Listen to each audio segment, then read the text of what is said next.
করব। এই ডায়লগটার পর দুটো গান হবে একসাথে, আর তারপর আমি আমার অনুষ্ঠান শেষ করব সবার সাথে একটু নেচে, সবার সাথে একটু ডান্স করে।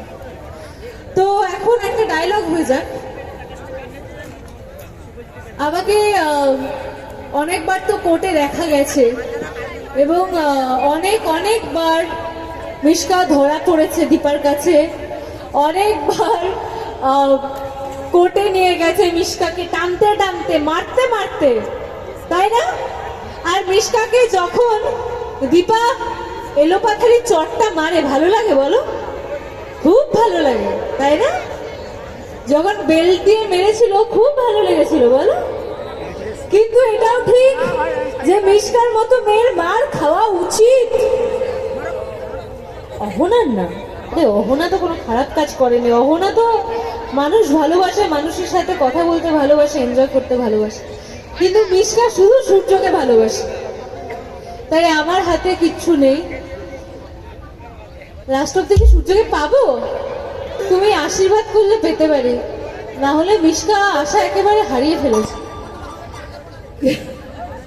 এই জন্মে হবে নি বলো? এই জন্মে হবে কি হবে না জানি না, কিন্তু এই জন্মে ডায়লগটা আমি বলবো যেটা সবার খুব ভালো লাগে। তো ডায়লগটা এইভাবে যায় যে, তোমরা ভালোবেসে মহান হতে পারো, মহৎ হতে পারো, ভালোবেসে খারাপ কজন হতে পারো। তোমরা পারবে তোমাদের এই ভালো ইমেজটাকে সোসাইটির সামনে খারাপ প্রমাণ করতে? পারবে না। কিন্তু মিশকা সব পেরেছে। মিশকা সূর্যের জন্য সব করতে পারে, যেরকম মরতে পারে সেরকম মারতেও পারে। আর সূর্যের জন্য আমাকে যত দূর যেতে হয় আমি তত দূর যাব।